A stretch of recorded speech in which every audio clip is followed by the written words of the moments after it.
അതാ അപ്രതീക്ഷിതമായിട്ട് ബഹുമാനപ്പെട്ട അബ്ദുല്ലാഹി ഇബ്നു ഉമർ ഈ അബ്ദുള്ളയും പറഞ്ഞു ഇതേ വാക്ക്.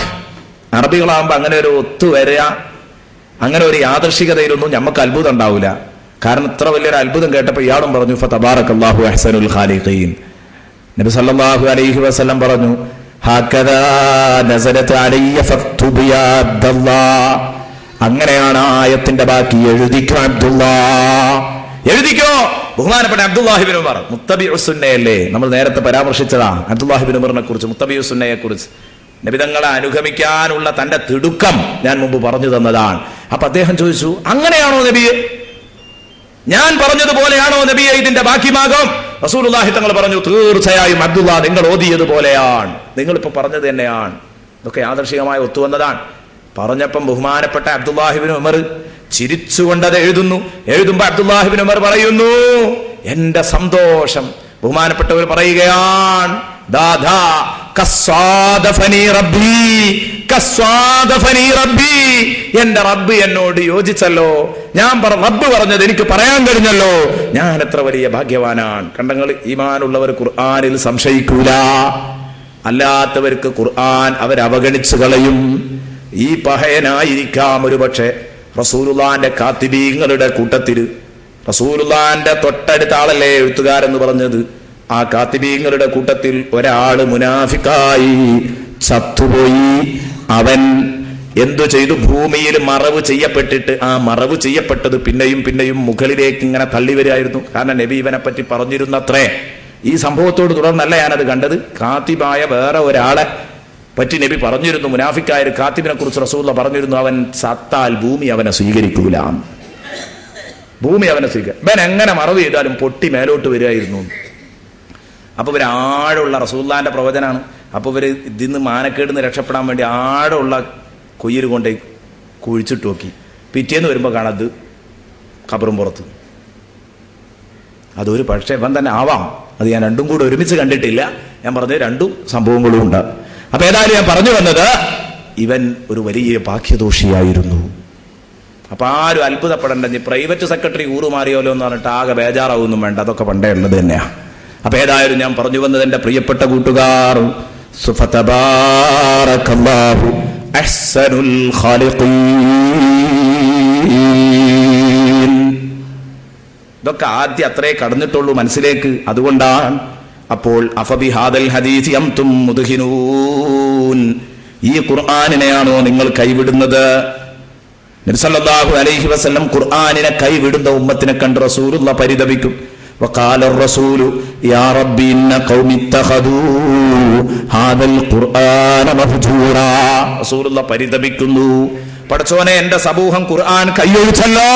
ഇന്ന ഖൗമി ഇത്തഖദൂ ഹാദൽ ഖുർആന മഹ്ജൂറാ, എന്റെ ഉമ്മത്ത് ഖുർആനിനെ ഉപേക്ഷിക്കപ്പെട്ടല്ലോ, ഉപേക്ഷിക്കപ്പെട്ട വസ്തുവാക്കിയല്ലോ, അവരതിനെ കൈയൊഴിച്ചല്ലോ എന്ന് പറഞ്ഞ് റസൂലുള്ളാഹി പരിതപിക്കുന്നത് സൂറത്തുൽ ഫുർഖാനിന്റെ 30-ാം വചനം. അല്ലാഹു സുബ്ഹാനഹു വ തആല പറയുന്നത് കാണാം, വഖാല റസൂലു യാ റബ്ബി ഇന്ന ഖൗമി ഇത്തഖദൂ ഹാദൽ ഖുർആന മഹ്ജൂറാ.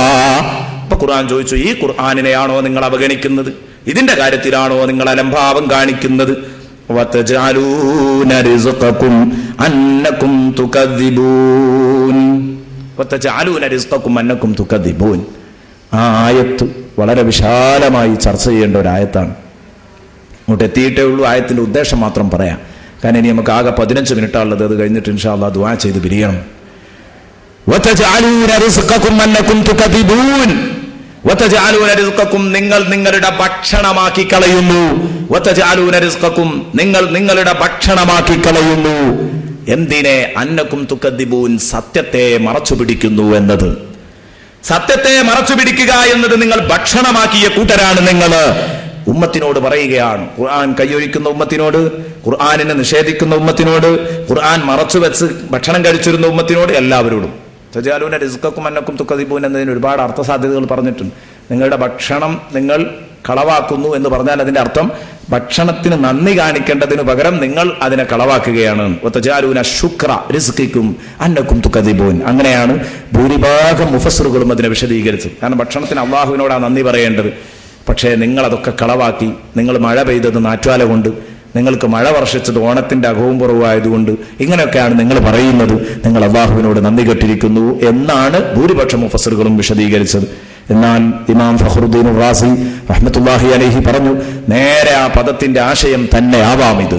വതജഅലൂന റിസ്ഖക്കും അന്നകും തുകദിബൂൻ ഐ തജഅലൂന മആശകും വകസ്ബകും അത്തക്ദീബ്. നിങ്ങളെ മൊത്തം, നിങ്ങളെ ജീവിതമാർഗം തന്നെ കള്ളം പറയലാണ്. വതജഅലൂന റിസ്ഖക്കും അന്നകും തുകദിബൂൻ, നിങ്ങളെ ഭക്ഷണം നിങ്ങൾ സത്യത്തെ മറച്ചു വെക്കുക എന്നതാക്കുന്നു. ഇന്ന് ആകെ നമുക്ക് കാണാൻ കഴിയുന്നത് അതാണ്. അപ്പൊ അങ്ങനെ വരുമ്പോ അതുകൊണ്ട് ഉദ്ദേശം ജമീഉ മാ സതുറ മിൻഹും മിനത് തക്ദീബ്, എന്തൊക്കെ കളവാക്കൽ വരുന്നുണ്ടോ അതൊക്കെ. റസൂലുള്ളാഹിനെ കളവാക്കിയാൽ അത് പെടും, ഖുർആൻ കളവാക്കിയാൽ അത് പെടും, അള്ളാഹുവിനെ കളവാക്കിയാൽ അത് പെടും, എല്ലാം ഇതിൽ പെടുന്നുണ്ട്. മാത്രമല്ല പച്ച കള്ളം പറയുന്നത്, സത്യത്തെ മറച്ചു വെക്കുക, ഇതാണല്ലോ കദ്ദബ എന്ന് പറഞ്ഞാൽ അതിന്റെ അർത്ഥം അതാണ്, സത്യത്തെ മറച്ചു വെക്കുക. അപ്പൊ സത്യത്തെ മറച്ചു വെച്ച് ജീവിക്കുന്ന ഒരു വിഭാഗം വരും, സത്യത്തെ മറച്ചുവെച്ച് ജീവിക്കുന്ന ഒരു വിഭാഗം വരും, പച്ച കള്ളം പറഞ്ഞ് ജീവിക്കുന്ന ഒരു വിഭാഗം വരും എന്ന് അല്ലാഹു സുബ്ഹാനഹു വ തആല പറയുന്നു. ഒരുപാട് സംഭവങ്ങൾ ഇതിന് പറയാനുണ്ടായിരുന്നു. റസൂലുള്ളാഹി സ്വല്ലല്ലാഹു അലൈഹി വസല്ലം ഖിയാമത്ത് നാളിന്റെ ലക്ഷണം പറഞ്ഞത് കള്ളം പറയുന്ന ഉമ്മത്ത് അധികരിക്കുമെന്നാണ്. കള്ളം പറയുന്ന ഉമ്മത്ത്, കസറത്തുൽ കദിബ, കള്ളം പറയുക. യൂശികു അല്ലാ തഖൂമ സ്സാഅതു ഹത്താ യക്സുറൽ കദിബു വയതഖാറബസ് സമാനു വതതഖാറബൽ അസ്വാഖ്. നബിതങ്ങൾ പറഞ്ഞു, ഖിയാമത്ത് നാൾ വരുമ്പോഴുള്ള ഒരു സംഗതി എല്ലാം കൂടെ വിശദീകരിക്കാൻ സമയമില്ല. ഹത്താ യക്സുറൽ കദിബു, കളവ് പെരുക്കും കേട്ടോ, കളവ് പെരുക്കും. എവിടെ നോക്കിയാലും കളവ്. മാന്യന്മാര് വെറുക്കുന്ന ഒരു ദുശ്ശീലമാണ് കളവ് എന്ന് പറയുന്നത്. ആ കളവ് സമൂഹത്തിലാകെ വരും. അബൂ സുഫിയാൻ റളിയല്ലാഹു അൻഹു,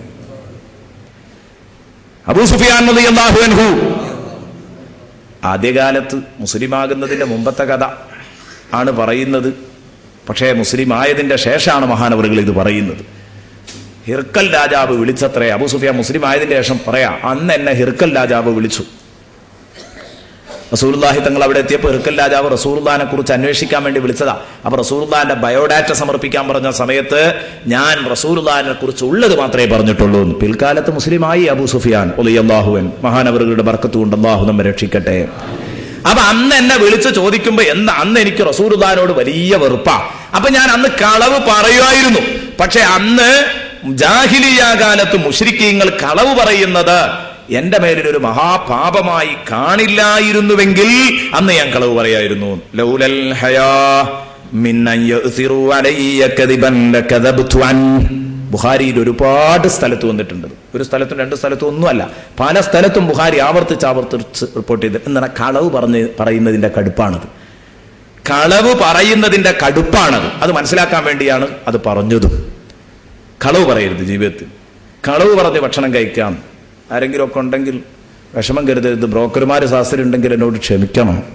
കളവ് പറഞ്ഞിട്ട് ഭക്ഷണം കഴിക്കുക എന്ന് പറയുമ്പോൾ അതിലേറ്റവും മുമ്പന്തിയിൽ അവരുണ്ടാകുമോ എന്ന് തോന്നിപ്പോകാറുണ്ട്. എന്നാൽ അതേ സമയത്തോ കളവ് പറയാതെയാണ്